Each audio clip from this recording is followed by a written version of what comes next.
Hello guys, I hope आप regular study कर रहे हैं। तो अभी हमारा एक्सरसाइज 13.1 चल रही है, हमने क्वेश्चन नंबर 5 तक कंप्लीट कर लिया है। तो आप अपना रजिस्टर पेन लेके बैठ जाओ। आज हम करने वाले question number 6, question number 7, question number 8 इस वीडियो में बताऊंगा। तीनों के तीनों बहुत ईजी से वे में बताने वाला हूँ आपको मैं, ठीक है। रेगुलरली पढ़ना है। देखो, मैंने आपको पहले बता चुका हूँ कि बाकी यूट्यूब चैनल इसमें डिफरेंस यही है कि मैं आपको रैंडमली क्वेश्चन नहीं करा रहा हूँ। आपका एक एक कंसेप्ट होगा, उसका देखिए एक एग्जाम्पल होगा, सीक्वेंस से चलता रहेगा सारी चीज़ें। तो आप रेगुलर अपना एक रूटीन बना के कर सकते हो, ठीक है। जैसे आप अपनी क्लास ज्वाइन कर रहे हो उसी वे में आप कर सकते हो इस चीज़ को, ठीक है। चलो क्वेश्चन नंबर 6 को देखते हैं। अब medicine capsule is in the shape of cylinder with 2 hemisphere struck to each of its end. Book में डायग्राम गिवन है लेकिन मैंने बनाया नहीं है, आपके सामने बनाता हूँ, जिससे कि अगर एग्जाम में इनकेस डायग्राम नहीं आता तो आपको बनाना आना चाहिए। तो क्या हो रहा है, एक कैप्सूल है, हमें पता है कैप्सूल की शेप कैसी होती है। तो उसने बोला 2 सिलेंडर, एक सिलेंडर है, ये लो भाई, एक सिलेंडर बना दिया हमने, ठीक है। उसके बाद क्या बोला हुआ है, 2 hemispheres struck to each of its end. यहाँ से बात करें तो मान लीजिए सिलेंडर है और सिलेंडर का ये एंड पॉइंट हो गए। जस्ट इमेजिन करने के लिए आप समझ सकते हो इस चीज़ को। ये सिलेंडर है, इस तरीके से हो रहा है सिलेंडर इस तरीके से, लेकिन ऐसा नहीं बनाएंगे आप, सिर्फ सोचो, इमेजिन करो इस चीज़ को, ठीक है। अब उसके बाद क्या है, इसके दोनों एंड पे हेमिस्फेयर लगे हुए हैं, यानी दोनों एंड ऐसे लगे हुए हैं। समझ सकते हैं कैप्सूल दिखने में ऐसा ही होता है, right. The length of entire capsule is 14 mm। ये एंटायर कैप्सूल यहाँ से लेके और अगर आप यहाँ तक की बात करें तो एंटायर जो लेंथ है that is 14 mm। Complete capsule की लेंथ कितनी है, 14 mm। And the diameter of capsule is 5 mm। Capsule का डायामीटर यानी यहाँ से यहाँ तक, जो आपको पता है सिलेंडर है, सिलेंडर का डायामीटर होगा यहाँ से यहाँ तक का, रेडियस हाफ हो जाएगी। ऐसे हेमिस्फीयर के अंदर भी ये डायामीटर हो गया तो रेडियस की उसकी हाफ हो जाएगी। तो हमें जो दिया हुआ है वो ये दिया हुआ है, ये जो गिवन है दैट इज़ 5 mm। क्लियर। उसके बाद में आपको फाइंड करना है सरफेस एरिया, ठीक है। हम सरफेस एरिया निकाल लेंगे। आप इमेजिन करो कैप्सूल को जरा निकाल के कि कैप्सूल का सरफेस एरिया का मतलब ये हो गया कि कैप्सूल बंद है, ठीक है, कि सिलेंडर लगा हुआ है, दोनों साइड में हेमिस्फेयर लगे हुए हैं। आप पेंट कहाँ कर सकते हो इसके ऊपर, तो मैं पूरा सिलेंडर के कर्व वाले पार्ट पे पेंट कर सकता हूँ, बिल्कुल सिलेंडर के कर्व वाले पार्ट पे पेंट कर देंगे, ओके। तो आप लिख सकते हो इसका कि टोटल सरफेस एरिया जो निकल के आएगा वो होगा curve surface area of cylinder, curve surface area of cylinder. Cylinder का कर्व वाला पार्ट जो गोल गोल ये ब्लैक में बना रखा है मैंने, कर्व पे पेंट कर लोगे, और इधर वाले हेमिस्फेयर पे पेंट करोगे और इधर वाले हेमिस्फेयर पे पेंट करोगे, यानी कि plus curve surface area of hemisphere. कौन सा हेमिस्फेयर, ये हेमिस्फेयर 1 मान लेते हैं एक बार के लिए। ये एक हेमिस्फेयर है, दूसरा हेमिस्फेयर है ये वाला, दोनों के डायमेंशन क्या है, सेम है डायमेंशन। इसका मतलब दोनों हेमिस्फेयर जब मिलेंगे तो क्या मैं इसको ऐसा लिख सकता हूँ कि 2 multiply by curve surface area of hemisphere. एक हेमिस्फेयर ये रहा, इसका कर्व सरफेस एरिया प्लस इसका कर्व सरफेस एरिया, 2 मल्टीप्लाई, दोनों को ऐड करो क्या आ जाएगा, 2 मल्टीप्लाई बाई, यानी 2 हेमिस्फेयर मिल गए ना, curve surface area of hemisphere. पर अब आप चाहो तो आप ऐसे इमेजिन कर सकते हो इस चीज़ को कि 2 हेमिस्फेयर को जब हम जोड़ देते हैं, बॉल के 2 टुकड़े, अगर बॉल को आपने बीच से कट कर दिया और बाद में अगर आप दोनों टुकड़ों को जोड़ दे तो एक सिंगल बॉल बनेगी नहीं बनेगी, यानी 2 हेमिस्फेयर मिलकर एक पूरा स्फेयर बनता है। इसका मतलब यही है, इस लाइन मतलब 2 हेमिस्फेयर में से सिंगल स्फेयर बन जाएगा। अब जरा मुझे बताओ कि आप अगर सिलेंडर के कर्व सरफेस एरिया की बात करोगे तो क्या डायमेंशन निकल के आएगा, डायमेंशन इसका निकल curve surface area of cylinder क्या होता है, 2πRh। 2πRh। आप डायग्राम बनाओगे, डायग्राम बनाने के बाद यहाँ से लाइन लिखना स्टार्ट करना, ठीक है। अगली बार मैं डायग्राम ऊपर बना दूंगा, ठीक है। तो डायग्राम उसके बाद ये लाइन लिखनी है, 2πRh plus 2 multiply by hemisphere curve surface area क्या होता है, 2πr²। देखो बना कि नहीं बना, 2 2 जो 4πr², एक पूरा स्फेयर बना, ओके। अब आ जाओ जरा इसके अंदर, आपको डायमेंशन क्या क्या पता करनी है। ये h का मतलब क्या होता है, 2πRh, यानी सिलेंडर की हाइट। जरा सिलेंडर की हाइट बताना मुझे। मैंने बोला ये टोटल 5 है, इसका डायमीटर 5 है, तो इसकी रेडियस कितनी होगी, 5/2, ठीक है। ये डायमीटर 5 आपका गिवन है, तो आप बोल सकते हो कि भाई diameter is equal to 5 mm, that means radius equal to 2.5 mm या फिर 5/2, जैसी हमें रिक्वायरमेंट होगी हम वैसा यूज़ कर लेंगे उसको। इसका मतलब ये हो गया कि इस हेमिस्फेयर की रेडियस यानी यहाँ से लेके यहाँ तक कितना है आपका, 2.5, ठीक है। ऐसे ही इस हेमिस्फीयर की रेडियस यानी यहाँ से यहाँ तक कितना है 2.5। अब ज़रा इमेजिन करो कि टोटल 14 में से 2.5 पार्ट ये निकल गया, 2.5 ये निकल गया, ठीक है। बचा सिर्फ कौन सा, सिलेंडर। तो सिलेंडर की जो हाइट वाला पोर्शन होगा ये कितना होगा, 14 में से 2.5 और 2.5, 2.5 एंड 2.5 यानी 5 निकाल दो। 14 में से 5 चला गया तो 9 नहीं बचेगा ये, तो ये है आपका 9 mm। समझ सकते हैं इस चीज़ को। टोटल 14, ये 9 mm, ये 2.5, ये 2.5, टोटल 14 बन गया। ये रेडियस अपनी 2.5 निकल गई। तो आपको रेडियस पता है। और एच मतलब हाइट ऑफ सिलेंडर, वो कितनी है, 9 mm। ये सिलेंडर है, सिलेंडर की हाइट कितनी बची आपकी, 9 mm, दैट इज़ 9 mm। और किसी डायमेंशन की रिक्वायरमेंट है आपको, 2 है, पाई है, आर है, एच है, 2 है, पाई है, आर है, सब है हमारे पास में, ठीक है। तो ये सब हो चुका है। एक बार आप इसको नोट कर लो फटाफट से। अब इसके बाद इसका सॉल्यूशन बता देता हूँ आगे फटाफट। जो वैल्यूज़ हैं इसको नोट कर लो एक बार। और मैं डायग्राम भी इरेज कर रहा हूँ क्योंकि आपको समझ में आ गया कि हमने सारी डायमेंशन निकाल ली यहाँ से, ठीक है। हाँ जी, अब डायमेंशन निकालने के बाद अब आप रखोगे इसके अंदर, that means this is 2 pi R. Common ज़रूर लेना, मैंने क्या बोला था पहले, फॉर्मूला को ही मॉडिफाई करेंगे।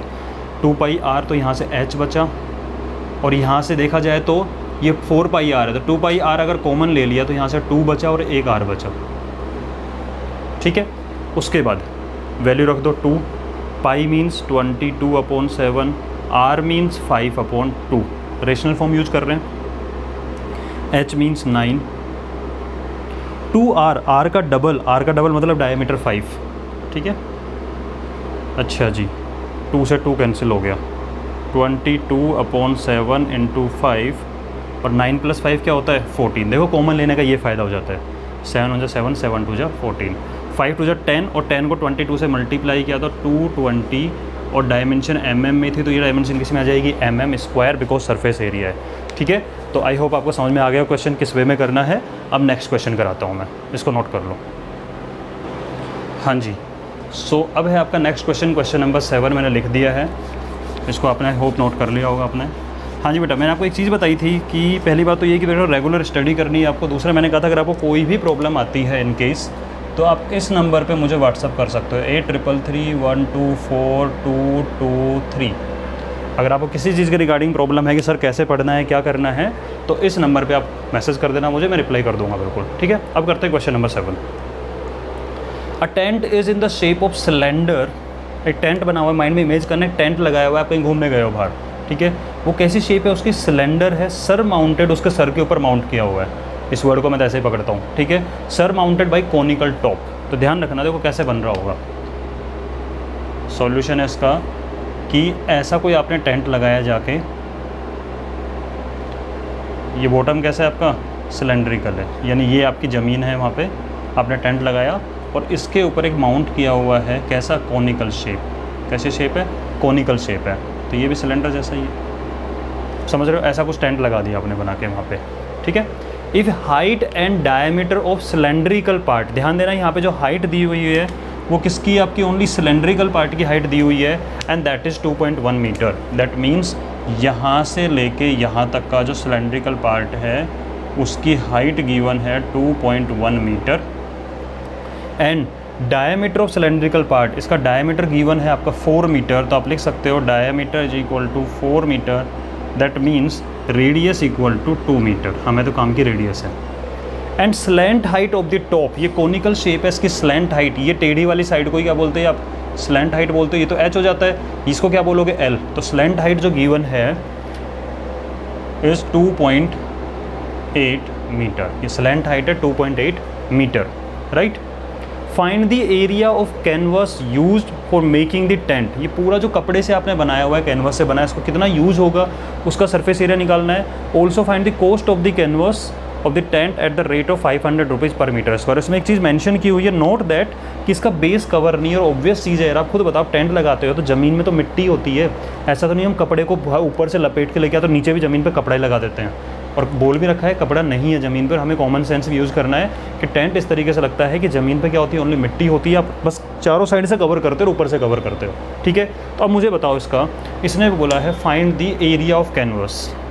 तो जो एरिया ऑफ कैनवस होगा वो क्या होगा? हमने सिलेंड्रिकल पार्ट लेना है इस तरीके से, तो सिलेंड्रिकल पार्ट का कौन सा एरिया आ रहा है? बस ओनली कर्ड वाला पार्ट आ रहा है। ऊपर से भी सिलेंड्रिकल पार्ट कवर नहीं है, सिलेंड्रिकल पार्ट कवर नहीं है, कौन से कवर है वो अलग चीज़ है। तो सिलेंड्रिकल पार्ट में ऊपर भी खुला है नीचे भी खुला है, तो only curve part of cylinder, that means curved surface area of cylinder, curved surface area of cylinder plus cone है। कोन का भी कौन सा पार्ट आ रहा है? ओनली कर्व, क्योंकि कोन भी नीचे से खुला हुआ है भाई, यहाँ तो गैप बना हुआ है ना, यहाँ तक जा रहा है ये, ठीक है। ऐसा थोड़ा ना कि यहाँ भी लेयर बना देंगे, तो कोन का भी कौन सा पार्ट ले रहे हो आप? सिर्फ कर्व वाला part plus curd surface area of cone. जरा फॉर्मूला लिखना है यहाँ पे, curd surface area of cylinder 2πr/h होता है, बताया था मैंने आपको। Curd surface area of cone πr/l होता है, ये भी मैंने आपको अच्छे से याद करवा दिया है, ठीक है। अब जरा देखो यहाँ कुछ कॉमन आ रहा है, बिल्कुल कॉमन आ रहा है, πr कॉमन आ रहा है, πr यहाँ भी है, πr यहाँ भी है, यहाँ बचा 2h प्लस l। πr का मतलब हो गया 22/7 पाई, r का मतलब हो गया यहाँ पे 2। 2h, h का डबल करो, 2.1 का डबल करो 4.2 प्लस l, l इज़ 2.8, ठीक है। अब आप इसको सोल्व करोगे तो आएगा आपका 22/7 मल्टीप्लाई बाई 2 मल्टीप्लाई, देखो 4 और 2 6 और 0.8 0.2 1, तो 7 हो गया ये। 7 से 7 कट करोगे तो 22 2 जा 44 metre square is the canvas required. इतना कपड़ा लगेगा आपका कैनवस बनाने के लिए, ठीक है। ये चीज़ हो गई। उसके बाद अब हमें निकालना है कॉस्ट कितनी होगी कैनवस की, कॉस्ट भी निकाल लेते हैं। तो कॉस्ट ऑफ कैनवस, मैं एक बार इसको रेज कर रहा हूँ डायग्राम को। कॉस्ट ऑफ कैनवस जो निकल के आने वाला है दैट विल बी, देखो किसी भी चीज़ का कॉस्ट क्या होता है? रेट मल्टीप्लाई बाई क्वांटिटी, यही कॉस्ट होती है। तो कॉस्ट निकल के आएगा आपको 44 मीटर स्क्वायर, तो लेंथ हो गया, और 500 रुपीज़ पर मीटर स्क्वायर है। दैट मीन्स 44 मीटर स्क्वायर को 500 रुपीज़ पर मीटर स्क्वायर से मल्टीप्लाई किया। मीटर स्क्वायर से मीटर स्क्वायर कैंसिल हो जाएगा, इसको मल्टीप्लाई कर देखो, 0 0 तो रहेगा ही रहेगा। 5 4 जा 22, 5 4 जा 20 और 2 22,000 रुपीज़ आपका टोटल कॉस्ट पड़ेगा इस कैनवस को बनाने का। क्लियर है? ठीक है, इसको नोट करो। अब नेक्स्ट क्वेश्चन लेके आता हूँ मैं इसके बाद में। ओके, हाँ जी। तो नेक्स्ट क्वेश्चन है क्वेश्चन नंबर 8, उसको रीड करो आप एक बार कि from a solid cylinder, cylinder solid है मतलब पूरा अच्छे से कवर, अच्छे से बंद है पूरा, अंदर भी सॉलिड है पूरा, ठीक है। ऐसा नहीं कि अंदर से खोखला है, अंदर से भरा हुआ है पूरा। हाँ जी, from a solid cylinder whose height is 2.4 metre, diameter is 1.4 centimetre, a conical cavity of same height. Okay, 2.4 centimetre ही है हाइट भी, ठीक है। लिखने में बाई मिस्टेक हो गया ये। That is also dimension is 2.4 centimetre and diameter is 1.4 centimeter. A conical cavity of same height and same diameter is hollowed out. Find the total surface area of remaining solid to the nearest centimeter square. इस पर ध्यान देना, आपको approximate value निकालनी है, ठीक है। चलो, कैसा है डायग्राम जरा देखते हैं इसका। कि एक सिलेंडर है, सॉलिड है अंदर से पूरा, ठीक है, यानी अंदर भी मटेरियल है, पूरा भरा हुआ है अच्छे से, ठीक है। हुज हाइट इज़ 2.4 सेंटीमीटर, इसकी हाइट जो है यहाँ से यहाँ तक h is equal to 2.4 centimetre. जो नोटेशन आप यूज़ करते हो ना फॉर्मूला में, वही नोटेशन लिख लिया करो डायमेंशन के साथ में, जिससे हमें कोई कन्फ्यूजन नहीं होगा। And diameter is 1.4 centimetre, that means diameter equal to 1.4 centimetre. So radius will be 1.4 का half, that will be 0.7 centimetre. आप कहोगे सर आप इसको उसमें कन्वर्ट करो रेशनल में। बेटा 7 नंबर कितना अच्छा नंबर दिख रहा है, रहने दो ना, कोई दिक्कत नहीं, वैसे यूज़ कर लेंगे हम। चाहो तो 7/10 लिख लो, लेकिन वो फ़ायदा नहीं, बच्चे नहीं है अभी हम, ठीक है। अब क्या बोला है? Conical cavity of same height and same diameter होलोड out. क्या किया कि एक कुछ मशीन से लेके जिससे कट करते हैं मटेरियल को, उस मटेरियल कट करते कॉनिकल कैविटी बाहर निकाल दी। जैसे कौन होता है ना आपका, आइसक्रीम खाते हो, इस तरीके का शेप का कौन कटिंग करते बाहर निकाल दिया, तो अंदर से क्या खोखला हो जाएगा, ठीक है। और आपको ऐसा लगेगा कुछ अंदर से देखने पर, अगर आप इसको ऊपर से देखोगे तो आपको कुछ ऐसा दिखाई देगा ये ऊपर से देखने पे। तो ये कोन जो है, कोन को कट करके बाहर निकाल दिया गया है, ठीक है। तो हो क्या रहा है आपका, ये पार्ट सॉलिड है, भरा हुआ है इसके चारों तरफ। देखो इस तरह से कर्व होगा ना अंदर कुछ, समझ रहे हो? तो ये अंदर बाहर से निकाल दिया इन्होंने, कोन को बाहर निकाल दिया, होलोड आउट कर दिया। अब मुझे बता आपको कौन कौन सी चीज़ तो दिख रही है, विजिबल है, या जहाँ जहाँ पे आप हाथ टच कर सकते हो कौन कौन सा पोर्शन होगा, क्योंकि सरफेस एरिया उसी का यूज़ होने वाला है। तो हमें पता है कि पूरा सॉलिड था तो नीचे से भी पैक था, ऊपर से भी पैक था, ठीक है, ओके। यानी अभी नीचे से तो पैक है, ओके, बेस रहेगा, बॉटम रहेगा सिलेंडर का। दूसरी बात, सिलेंडर अभी बाहर से कर्व वाले पार्ट पे हम हाथ लगा सकते हैं, वहाँ पेंट कर सकते हैं, तो वो वाला पार्ट रहने वाला है, वो रहेगा। तीसरी बात, ऊपर से आपने कोन्स को निकाल ही दिया तो ऊपर से तो खोखला हो गया ये, तो ऊपर वाला पार्ट तो रहेगा नहीं, आप निकाल चुके हो उसको, ठीक है। अंदर से क्या हो गया, गैप है, आप हाथ डाल सकते हो इसके अंदर, कोन जैसा दिखेगा, आप आइसक्रीम फिल कर लो इसके अंदर चाहो तो, ठीक है। तो ऊपर से क्या हो गया, हट चुका है इसका ढक्कन, तो सीधी सी बात है। और आप पेंट कहाँ होगा, अंदर की, देखो बाहर की साइड में कर्व वाले पार्ट पे पेंट हो सकता है, नीचे पेंट हो सकता है, ऊपर हाथ डाल के अगर हम पेंट करने की कोशिश करें तो वो जो कोन का जो कर्व वाला पार्ट है अंदर, सिर्फ कोन जो बना हुआ है उसके अंदर ही पेंट हो सकता है, ठीक है। तो क्या बोला हुआ है, find the total surface area of remaining solid. तो total surface area of remaining solid is equal to curve surface area of cylinder.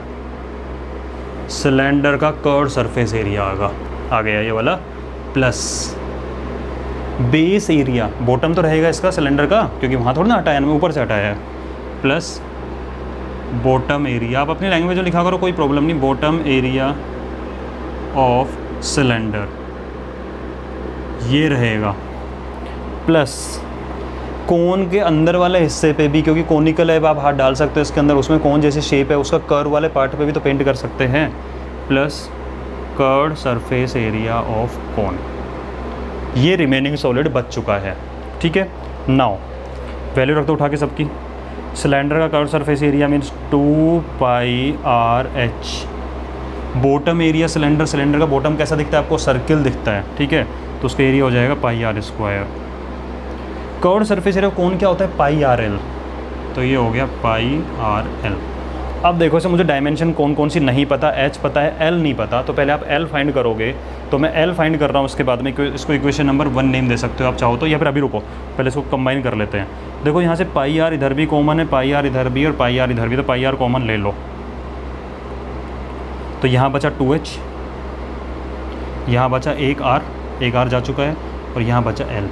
इसको इक्वेशन नंबर 1 नेम देंगे, और अब हम फाइंड करेंगे l, ठीक है, ओके।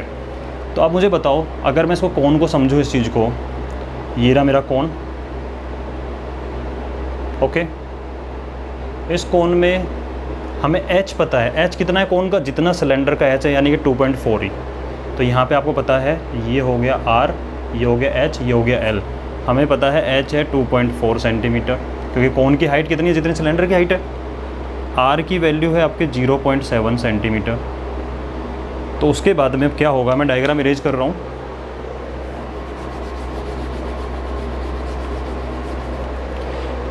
हमें पता है l की जो वैल्यू होती है वो होती है √h² + r², √h², यानी 2.4 का स्क्वायर, 24 का स्क्वायर क्या होता है 576, 2.4 का क्या होगा 5.76, 0.7 का स्क्वायर, 7 का स्क्वायर 49, तो राइट से 1 प्लेस पे पॉइंट है, तो उसमें राइट से 2 प्लेसेस पॉइंट होगा, right, that will B 0.49। Add करो 6.25 and that will B 2.5 centimetre. ये आपका निकल के आ गया L, ठीक है। अब इसको 1 में रख देंगे उठा के, ठीक है ना। Put in equation number 1, put values in equation 1, that means total surface area is equal to pi r 22/7 into r 0.7, 2h, h का डबल 2.4 का double 4.8 plus r 0.7 plus l is 2.5, ठीक है। इसको इससे कट करो, 0.1 बचेगा। Now 0.1 multiply 22 is 2.2, 22 multiply 0.1 is 2.2। Now अंदर ध्यान दो जरा, 4.8 प्लस 0.7, 48 प्लस 7 क्या होता है 55, 55 और 25 क्या होता है 55 और 5 60 और 2 20 80 इनको करो तो 8.0 आ गया, क्या आया 8 आ गया, ठीक है। डेसिमल को माइंड से एक बार निकाल लो, वैसे ऐड कर दिया 80 आया तो 8 आ गया ये। जब इसको इससे मल्टीप्लाई करोगे तो 8 2 जा 16 1, 8 2 16 और 1 17, तो 17.6 सेंटीमीटर स्क्वायर आ गया। और नियरेस्ट में बोला था तो 7.66 को आप राउंड फिगर करोगे तो आपका आ जाएगा 18 सेंटीमीटर स्क्वायर, जो कि बुक में आपके लास्ट में इसी वे में दिया हुआ है, ठीक है। लेकिन सिंबल ऐसा हो जाएगा, इक्वल नहीं, अप्रोक्सीमेटली इक्वल, ठीक है। तो आई होप आपको समझ में आ रहे होंगे क्वेश्चन कैसे करने हैं, ठीक है। बेटा रेगुलर स्टडी करते रहना, अगर आपको पढ़ना है यहाँ से तो बिल्कुल रेगुलर आपको सब मिलता रहेगा। मैं आपका सिलेबस करा दूंगा, नवंबर तक आराम से कंप्लीट हो जाएगा पूरा का पूरा, ठीक है। Till then tata tata bye bye, करते रहो बेटा आराम से।